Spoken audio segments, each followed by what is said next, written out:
Hey again everyone, welcome back again di Altcoins Update. Dan ini saya mau sisipin sedikit Bitcoin update ya. Setelah rilis data JOLTS job opening, Bitcoin langsung break di bawah $100.000 lagi. Ya ini gimana nih kira-kira nih ya reaction market, apakah akan recovery setelah pergerakan yang sebelumnya relatif positif atau malah jadi gagal party ya teman-teman sekalian. Oke, tanpa berpanjang lebar saya langsung masuk ke dalam pembahasannya. Pertama saya pengen inform dulu ya, kalau update daripada olds-nya saya ngambil dari first comment yang kasih request seputar altcoins itu di video total 3 USDT dominance dan alt layer. Jadi di video ini kita ngebahasnya Bitcoin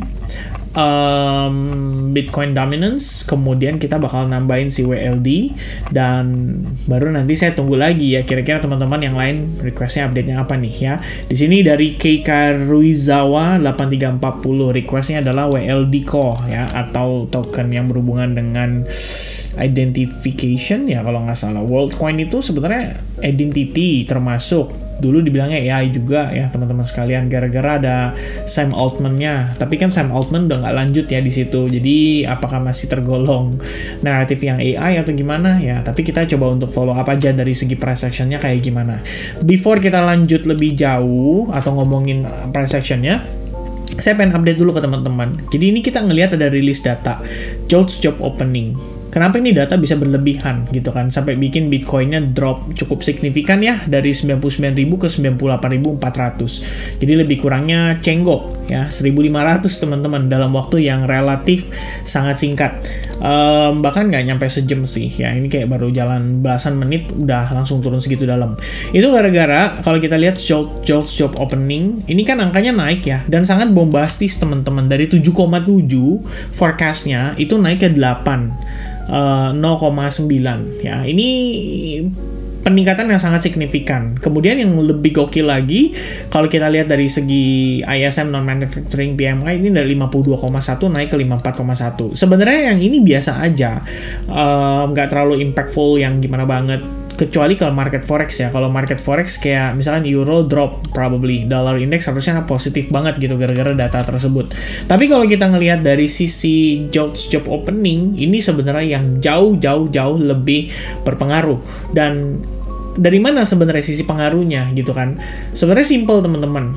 Berbicara tentang labor market itu artinya berhubungan juga dengan keputusan suku bunga The Federal Reserve. Jerome Powell udah ngomong kalau kondisi perekonomian di US itu tidak dekat dengan yang namanya resesi ekonomi. Jadi bisa dibilang data yang ditunjukkan oleh JOLTS job opening untuk periode November angkanya menjadi 8,098 M ini tentu saja dianggap sebagai sentimen yang sangatlah positif buat kondisi keputusan suku bunganya Jerome Powell atau The Federal Reserve. Kenapa begitu? Karena The Fed nanti punya alasan, bener kan? Kita bilang apa gitu. Kita lebih fokus lah terhadap penurunan inflasi. Jadi buat apa kita pangkas suku bunga cukup cepat gitu ya? Atau kita pangkas suku bunga cepat-cepat buat apa? Kalau misalkan sebenarnya nggak dibutuhin banget gitu ya. Dalam artian tanda kutipnya ya kita akan lebih fokus untuk nurunin inflasi aja. Jadi kita akan coba pertahankan suku bunga kita tetap tinggi karena kita nggak ngelihat ada perlambatan ekonomi. Nah kira-kira dia akan ngomong seperti itu. Makanya dengan kenaikan angka yang luar biasa ini pada JOLTS job openings ya, secara tidak langsung juga menimbulkan pandangan atau perkiraan bahwa seminggu ini data-data yang akan dirilis bisa saja cenderung meleset. Seperti ADP non-farm employment change. Previously 146.000, forecastnya 136.000. Artinya relatively positif, bisa. Itu salah satu, teman-teman. Kemudian, kembali lagi ke data non-farm payroll dan juga unemployment rate. Unemployment rate diekspektasi tidak ada peningkatan. Bisa jadi malah cenderung turun. Memungkinkan, teman-teman, karena ada pertumbuhan lapangan pekerjaan. Artinya kan pengusaha ekspansi. ya kan? Nah, yang terakhir adalah non-farm payroll itu sendiri. Kalau 227.000 turun ke 154.000, mungkin di sini bisa dipatahkan. Kata siapa, bro? Ya, kalau misalkan pertumbuhan lapangan kerjanya bertumbuh, tapi tenaga kerjanya tidak bertambah, percuma gitu kan? Artinya mungkin lapangan kerjanya bisa saja dari faktor-faktor yang seperti ya mungkin untuk kita bilang kayak semacam freelancer atau mungkin sekedar pekerjaan cabutan gitu dan lain sebagainya, itu bisa jadi salah satu faktornya. Tapi non-farm payroll-nya kalau misalkan ternyata benar-benar naik juga, ya ini sama ya, menjadi satu buah bentuk sentimen untuk menekankan saja kepada the Federal Reserve kalau bro, lu lebih baik fokus untuk menurunkan inflasi aja karena ekonomi kita belum butuh stimulus. Ya kira-kira mungkin dia bisa ngomong kayak begitu. Jadi gak usah buru-buru, santai aja, suku bunganya mau pangkas nanti lagi sekitar pertengahan tahun juga nggak masalah. Kira-kira begitu mungkin teman-teman ya. Tapi itu sebagai bentuk reaksi pasar yang saya lihat pada saat job opening datanya rilis ya. Kalau kita lihat gak cuma Bitcoin guys, tapi Nasdaq juga drop, S&P 500 juga drop gitu kan. Dilihat dari sisi dollar index yang cenderung positif, ya udah bisa ada gambaran kalau market malam hari ini responsif nih terhadap data tersebut dan probably hanya untuk menekankan bahwa statementnya Jerome Powell itu tepat. Kira-kira begitu. Nah guys, saya mau kasih quick update ya untuk Bitcoin-nya. Jadi sebenarnya siang hari ini pun saya sudah ada inform ya hal yang sama ke teman-teman di SAG bahwa penguatan daripada Bitcoin kemarin itu pasti akan disambut dengan correction. Nah, tinggal pertanyaannya, ada dua skenario atau dua jenis potential movement pada Bitcoin saat ini. Yang pertama adalah skenario bullish-nya, di mana setelah first wave, second wave itu kan pasti koreksi. Ya kan? Saya lihat di previous video yang Bitcoin, banyak orang yang udah kasih komen kalau dia ngelihat Elliott Wave yang saya coba untuk jabarkan itu adalah satu bentuk penyederhanaan yang buat dia punya pandangan, teman-teman sekalian. Nah, seandainya kita nggak nyampe 104.000, apakah itu bermasalah? Ya, sebenarnya nggak ada masalah. Perlu diingat teman-teman, kalau untuk posisinya Elliott Wave sendiri, itu Wave 5 tidak lebih panjang daripada Wave 3. Kan kira-kira begitu ya statementnya. Dalam tanda kutip di sini, kalau kita ngelihat secara keseluruhan, seandainya kita mengukur berdasarkan panjangnya daripada Wave 3 di sini, kemudian kita tarik pullback ya, kita menggunakan Fibonacci apa ini kalau kita bilang ya, Fibonacci expansion ya kalau nggak salah, Fibonacci extension, maksud saya begitu. Dan kita sebenarnya ketahan di level 0,618%. Next stopnya kalau memang dia masih mau rally adalah di $104.854 ya, lebih kurangnya sebentar di sini teman-teman ya. Ini saya tadi nggak sengaja ya keganti-ganti teman-teman sekalian. Jadi saya ulangi prosesnya. Fibonacci extension, tarik dari sini ya, tarik ke atas ke panjang dari wave 3-nya, habis itu kita tarik ke pullback-nya. Nah, ini harusnya dia bisa aja sampai $104.660 itu dengan catatan impulsive rally-nya masih lanjut. Tapi yang jadi permasalahan adalah dari siang tadi kalau kita lihat Bitcoin itu selalu kesulitan untuk berusaha claim yang namanya area order block atau supply dari range area ini. Nah, di sini sebenarnya jadi concern memang bahwa ada potensi untuk market harus mengalami yang namanya koreksi terlebih dahulu. Ternyata yang kita dapati pada Bitcoin, ya at least based on previous analysis, ya saya juga menjelaskan kalau I'm expecting for a correction terlebih dahulu, tapi sejauh mana ya mungkin mentok-mentok di sekitar 98.274 sampai 97.290 $. Nah, kalaupun dia drop, nah, seperti yang saya bilang di sini, in case Bitcoin drop, kita lihat gimana proses pullback-nya. Harusnya akan jadi clue untuk Bitcoin next move-nya. Karena kita butuh informasi itu untuk kita lihat turunnya itu lebih agresif atau lebih korektif. Kalau ternyata seperti pada malam hari ini, kita ngelihat penurunan yang relatively agresif, ya kita bisa concern atau bisa considering seandainya kita memasuki fase yang namanya ABC Corrective Wave, bahwa sebenarnya kita belum selesai nih teman-teman ya. Kalau kita udah selesai, maka kita lihat di sini adalah A, B, C corrective wave beres, habis itu 1, 2, 3, 4 dan seterusnya teman-teman. Tapi kalau misalkan ternyata belum beres, tetap ya kita ngelihat ABC corrective wave pun untuk dia ngejar ke B wave-nya terdiri dari A, B, and C wave. Baru kemudian ada penurunan. Kira-kira begitu.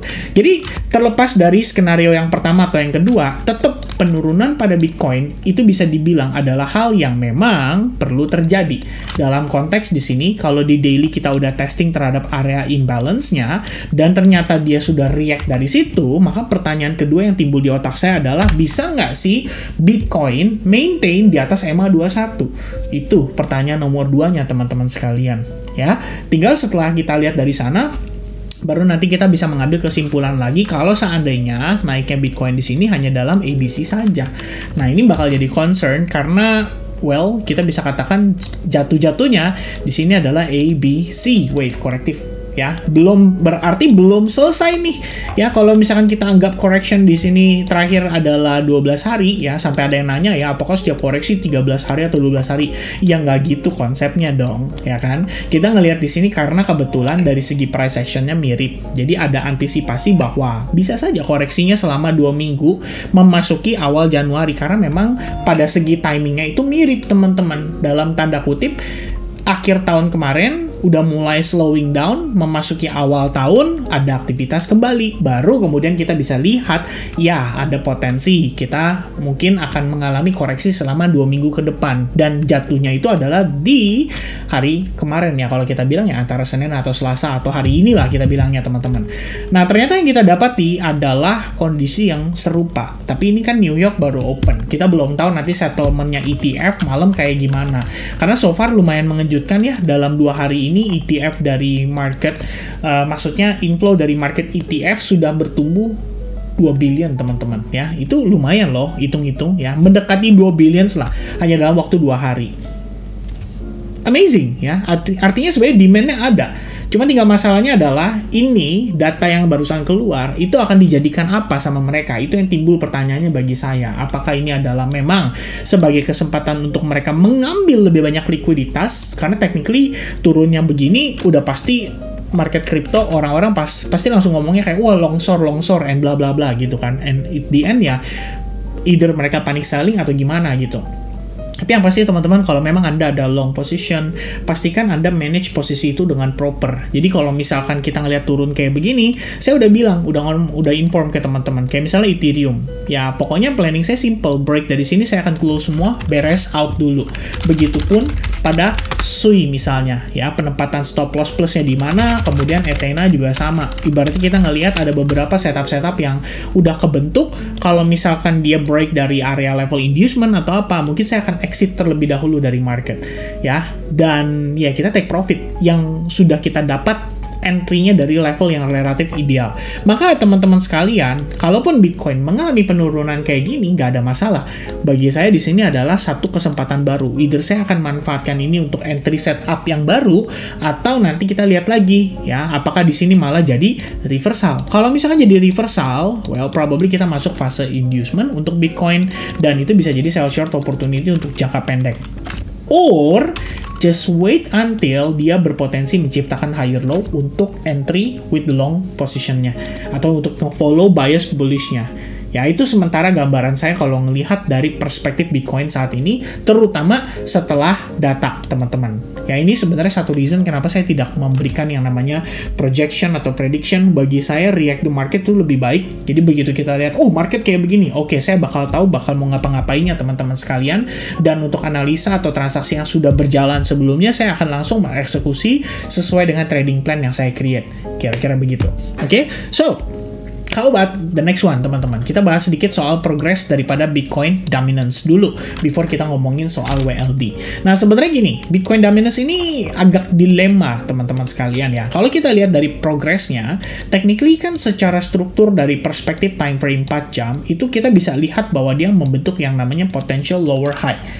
Nah, ini PR ya untuk Bitcoin dominance. PR-nya adalah dia harus react nih dari Fibonacci 0,79%. Kalau dia react dan kita ngelihat ada rejection yang impulsif ngebawa dia turun, ini bakal bagus buat altcoins. Artinya altcoins masih tetap bisa berlanjut melawan resistance daripada si Bitcoin. Maksudnya begini, Bitcoinnya neken, altcoinsnya nggak terlalu berdampak. Ya, ada beberapa tuh. Tadi saya ngelihat salah satunya virtual, ya, lucu. Ketika dia Bitcoinnya turun, dia nggak turun ya. Ketika Bitcoinnya naik, dia malah turun ya. Terbalik teman-teman sekalian ya. Ini salah satu. Tapi ini harus disupport dengan Bitcoin dominance-nya juga. Sehingga kita perlu ngelihat dia mengalami rejection dan memvalidasi penurunan ini. Sehingga kita bisa mendapati yang namanya lower high dan memvalidasi untuk altcoins bisa bergerak bebas melawan dari tekanan jual daripada Bitcoin itu sendiri. Ya, itu sementara teman-teman yang saya lihat untuk saat ini di pergerakan Bitcoin dominance-nya. Nah, untuk membahas tentang altcoins-nya, gimana nih dengan WLD? Let's have a look ya on WLD teman-teman sekalian. WLD mungkin jauh sebelum ini saya pernah ada pembahasan harusnya ya, bahwa kita ngelihat di sini adapun range area akumulasi pada WLD idealnya itu adalah di kisaran level 1,3 dollar more or less-nya. Nah, cuman ada concern nih teman-teman. WLD itu punya masalah. Masalahnya adalah pada supply coin-nya. Kalau kamu cek supply coin-nya yang tercirculate dengan totalnya itu masih jauh sekali, belum ada 10%. Ya, total supply daripada WLD itu adalah 10 miliar token. Dan circulating-nya itu belum sampai 1 miliar token. Artinya di sini kendalanya adalah dari segi inflasi nanti ke depannya. Ya, ketika token-token WLD di-unlock, itu akan mempengaruhi, terutama dari segi market cap. Jadi kalau kamu cek, market cap-nya WLD itu bertumbuh, tapi dari segi harganya tidak lebih tinggi daripada harga yang sebelumnya. Kalau kamu cek, pada tanggal 11 atau 10 Maret 2024, market cap-nya WLD itu di angka 1,74 miliar dolar. Dan kalau kamu perhatikan pada saat itu, lebih tepatnya bulan Maret ya, di tanggal 11-12 Maret itu, harga WLD itu di 9,5 dolar guys pada saat itu. Nah, sekarang market cap-nya lebih tinggi daripada pada saat itu. Tapi kalau kita lihat dari segi harganya, dia lebih rendah, jauh sekali. Ya, selisihnya itu kayak 70%-an. Teman-teman. Nah, kenapa tuh bisa begitu? Ya, jawabannya satu. Karena penambahan dari segi supply tokennya. Nah, ini jadi masalah, teman-teman. Jadi, kalau misalkan teman-teman nge-hold token WLD, ya kamu harus punya planning yang bener-bener mantep kalau menurut saya untuk exitnya. Jangan sampai dia naik pada saat marketnya dalam keadaan, let's say, udah bullish banget gitu ya. Ketika dia naik, tapi teman-teman mentok tuh. Ya, dapatnya cuman kayak berapa, terus kamu nggak mau exit gitu, karena kamu punya price target. Misalnya price target WLD berapa ya, oh gue expect dia bisa 20-30 dolar gitu, kayaknya segitu mungkin. Akhirnya kalian hold, malah kesangkut sampai akhirnya masuk ke fase bear market. Nah, itu bakal jadi painful banget. Maka teman-teman sekalian, kalau saya pikir ya kamu perlu planning yang clear banget untuk WLD ini. Kalau untuk saat ini kita ngelihat dari perspektif weekly, apakah WLD punya harapan untuk dia naik? Ya, kalau kita lihat dari sini, technically dia tuh ketahan di 62% dan 79% retracement dari previous swing-nya. Low, ketemu high, and then dia pullback atau retrace, dan membentuk yang namanya bullish engulfing tepat di kisaran range area itu. Artinya di sini kita punya demand, teman-teman sekalian, pada WLD. Ya, kalau kondisinya pada WLD di sini kita punya demand ibaratnya, dan dia mempertahankan dengan baik. Sehingga kalau kamu perhatikan dengan seksama, selain daripada Fibonacci-nya juga, kita sempat mengalami yang namanya liquidity sweep. Ya, liquidity sweep itu kemudian disambut nih sama buyers-nya. Yang terjadi adalah harga mantul, sempat turun sekali lagi, and sekarang kita ngelihat dia sedang berusaha untuk menciptakan yang namanya higher high. Kalau misalkan pada perspektif time frame 4 jam, yes, kita bisa lihat itu sedang terjadi guys. Ya, technically we have another higher high. Lebih kurangnya gambarannya seperti ini. Nah, saya bisa bawa ke samping. So, kita bisa katakan bahwa oke, kita punya breakout nih terhadap area high point sebelumnya. Dan yang lebih menarik, WLD so far lagi resist nih terhadap Bitcoin. Bitcoinnya turun sekencang ini, WLD-nya biasa aja, kalem-kalem aja teman-teman. Ya mungkin ada kesempatan untuk dia rebound dulu, karena kalau secara internal structure di sini, kamu mau pemanfaatan ya untuk mencari long setup pun, menurut saya ini relatively okay. Karena sekarang posisinya dia dalam keadaan pullback.